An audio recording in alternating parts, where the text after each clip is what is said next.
Hello, welcome to another edition of the Pace Report. I'm Brian Pace, reporting from the Highline Ballroom as part of this year's 2016 Blue Note Jazz Festival.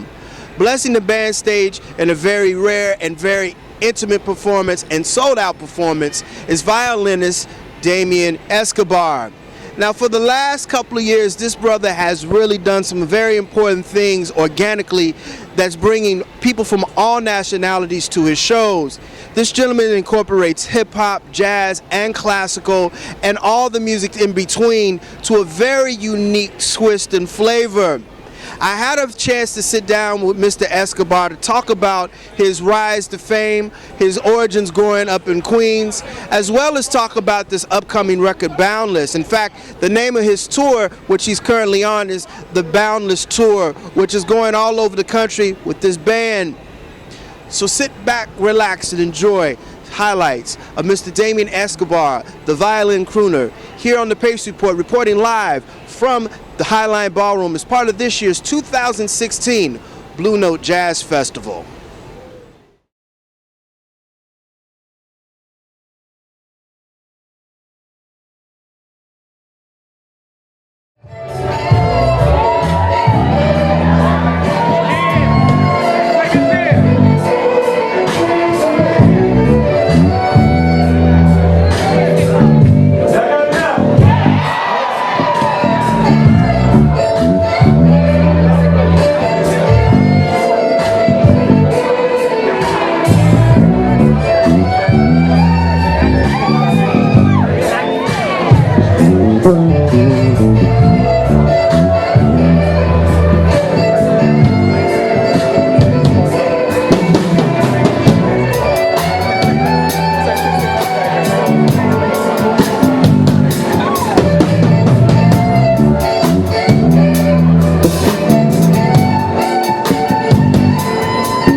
The Boundless Tour, and this is going to be interesting because this tour you're playing music from the brand new record. And tell all the viewers what they are getting ready to expect. Passion, man. Just me, man. Like me, musically unapologetic, just raw music, man. I like to call it Boundless album. People say, "What does it sound like?" I'm like, I compare it to if Michael Jackson played violin. It got that vibe, man. Like, it's soulful. It's so soulful, man. Like, and that's the era of music that I really like, man. Like that soul music, and I incorporated a lot of that. 'Cause that's what's in my DNA. You know, I was just telling you earlier, I mean, and I've seen you perform a couple of times. This show sold out. People were standing on both sides of the High Line in 90-degree weather waiting to see you for 3 hours, man. It's a blessing, man. I don't take those moments for granted because, like I remember last year I couldn't even sell 50 tickets in New York, and I sold out High Line back-to-back this year. And it just goes to show, man, you stay consistent on your journey and you continue to operate in your purpose. the rest will do what it has to do. You know what I mean? It's a blessing, man. Talking about the journey, and these are what these videos and these interviews are all about. Let's talk about the origins. I mean, a young brother who comes into the violin at the age of about 6 or 7 years old, and you're not even exposed to hip hop until much later. Right. That's interesting. Yeah, I know, especially coming from South Jamaica, so it's hip hop heavy. But yeah, man, my first hip hop was classical music, man. I was just a young cat listening to Bach and Vivaldi, and I'm like, this is everything to me. I love the way they told stories through the music, and what I loved about hip hop when I first did hear my first hip hop record, which was DMX, "It's Dark and Hell Is Hot," which turned me out. I'm like, wow, this is dope, because it was just like classical music. It was music that was told through a story but incorporating lyrics, and I'm like, yo, I like that. I want to do that. You know what I mean? Now, Damien, how old are you right now? 29. I'll be 30 in 2 days. Yeah. Oh, you're a Gemini like me. Come on, it's our season. It's our season, man. That's why we got that vibe. That's why we got the vibe, man. Yeah. You know, because I say this because you're 30 years old, and there's a disconnect between classical music and people of color, and also there's a disconnect with cultural issues amongst the youth, especially amongst color right now. Right. You know, I say it like this, man. I don't see it so much as a disconnect. I see it just as a lack of exposure. You know, in my concerts, I have all colors, shapes, races, and I see so many African American people that embrace what I do. And I think it's just you know, we didn't have these things exposed to us growing up. And I think because of the internet, people are getting more exposure to alternative music they wouldn't otherwise listen to because it's not played on the radio. So now that people are getting it, they're loving it, man. You know what I'm saying? Like, I mean, even like cats that listen to like straight hard hip hop, you know what I mean? Like, they're like, yo, I love what you do, because it's the same. They get the same feeling that I got when I first heard classical and a classical instrument. It's the same thing. It's telling a story without lyrics, and the best part about it is there's so many different demographics and ages that come to my concerts because there's no lyrics. And the barrier with music is because of the lyrics. There's some content that cats in their 30s and 40s won't like that a cat in their 20s are listening to. So when you take away the lyrics and it's just purely music, it leads people to interpret it the way they want. You know, so that's kind of been my success, man. Like, selling out these concerts, the whole tour has been sold out, man. And it's like, it's amazing, man. I mean, when people leave these shows, they feel uplifted. It's like they've experienced. It's like going to church almost. Yeah.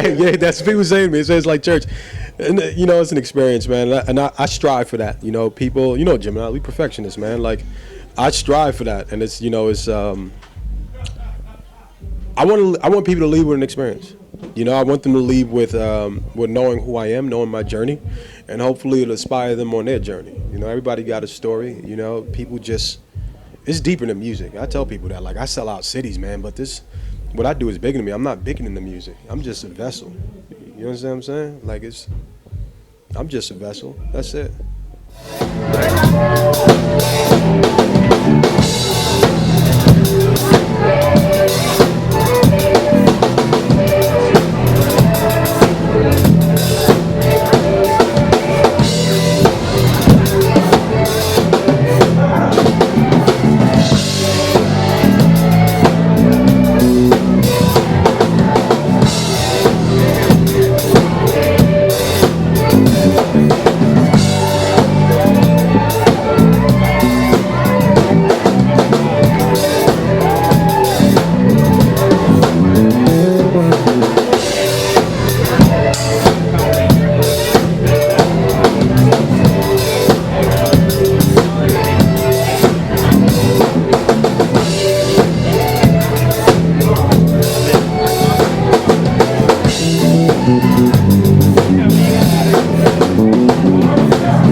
it's very, very interesting, Damien, how you and your brothers started off together. And the journey is about studying and practicing. You attended Juilliard when you were very young. What was that experience like? Coming from Queens, going into a very stringent, as well as a very historic and prestigious music school. Yeah, I mean, it was incredible, man.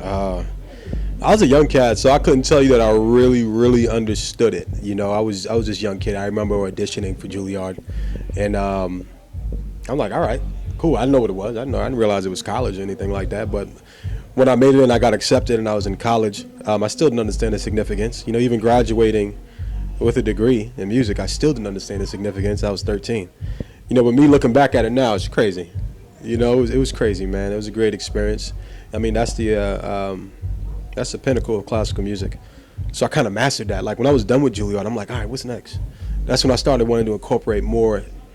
I wanted to take it to another level. I'm like, all right, you know how it is with Geminis, man. Once you feel like you completed something, like, all right, what's next? Next, yeah. I'm like, I want to be able to combine the music that I love. So I spent like 4 years figuring out what the hell that was and what that sounded like. And that's when my brother and I started on our journey. You know, there's nothing wrong, and this is what I have a problem with. They're putting you in a box because you do play jazz, you play classical, you play hip hop at all of your shows, and even on your CDs, they reflect that.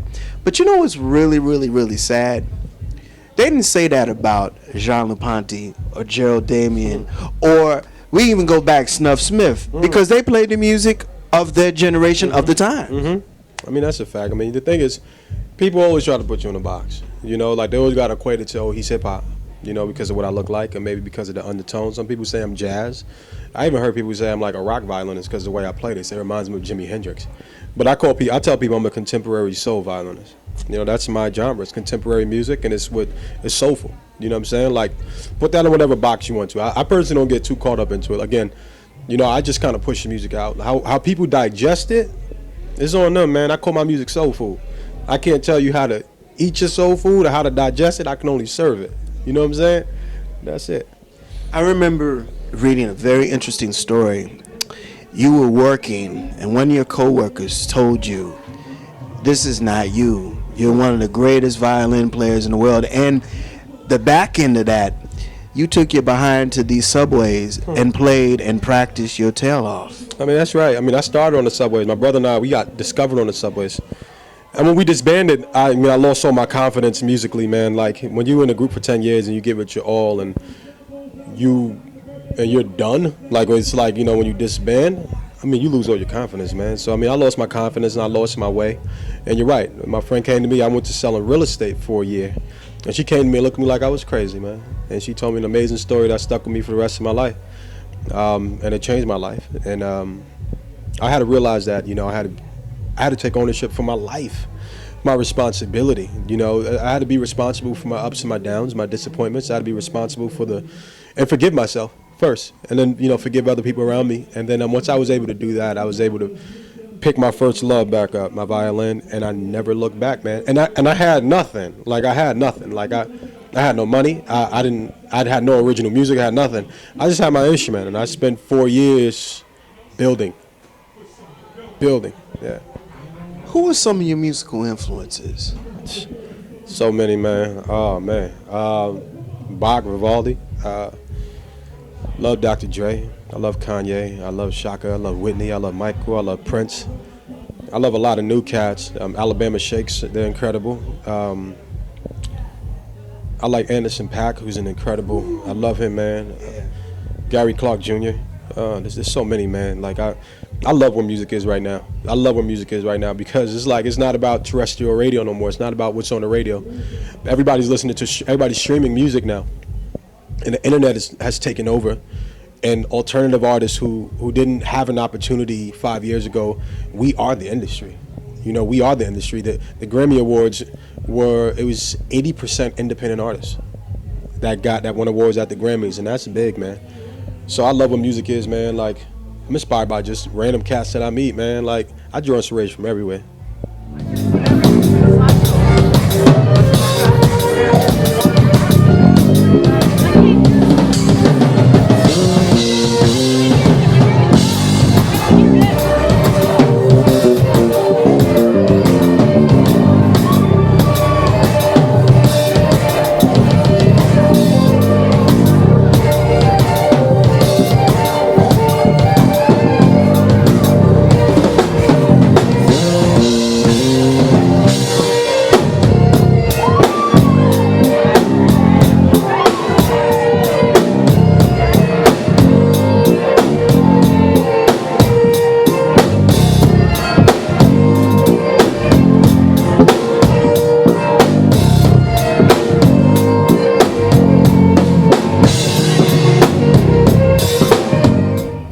Violins Against Violence. You are very, very on the front lines and adamant about giving back to the kids. Oh, that's right, man. I mean, it's because we spend so much time complaining. I got kids, man, and my daughter, she's gonna be 10 in a little bit, and I know which direction she can go in.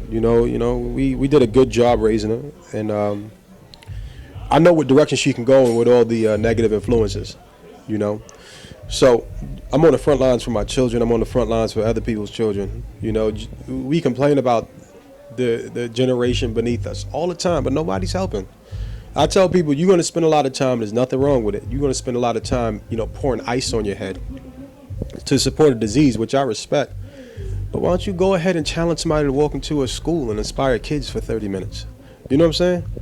So I'm not a person that's just going to sit there on the internet and just like do a challenge. I'm going to do it myself, and hopefully I can spark a movement. What they say, it just takes, a village to raise a child, but it's like takes five to 10 people to start a movement. It's only 5 to 10, because that 5 to 10 can touch another 5 to 10, and then you turn it into a movement, man. Education is super important to me, but arts are super important to me as well, and that's something that's non-existent. So through my organization, we work to get the arts programs back into schools. I have a violin line, and my violin line, I donate instruments to schools. I just don't want no more excuses, man. I heard it all, man. Oh, we don't have the money. Okay, here's a check. Oh, we can't find a teacher. Okay, here's a teacher. You know what I'm saying? I'm resolving every issues schools have. So, I'm doing my part. What's next? Getting the album out. That's it. Look, man, I plan out 5-6 months max, because I don't like getting too caught up into the future. I'm so focused on the now. I want to get the album out. I want to continue to tour. I want to continue to tour the country, then go to Europe, then go to Asia, then go to Africa, and just bring the soul food to people, man. That's it. I'm gonna keep it. There's so many more things, but I don't like being too ambitious. I like really honing in and focusing. That'll do it again for another edition of the Pace Report. I'm Brian Pace, reporting from the Highline Ballroom here in New York City as part of this year's 2016 Blue Note Jazz Festival. I'd like to personally thank the incomparable Damien Escobar for his time. Make sure you go check him out on the Boundless Tour, which is coming to your city near you, and look for his brand new recording, Boundless, to come out sometime in August. As always, please visit my website, www.thepacereport.com, for my weekly column as well as my past segments. I'd like to personally thank the staff and management at the Blue Note, as well as the Highline, for putting on this dynamic program, as well as this year's 2016 Blue Note Jazz Festival. Until next time, remember, if it's in the groove, it'll make you move. Till next time, peace.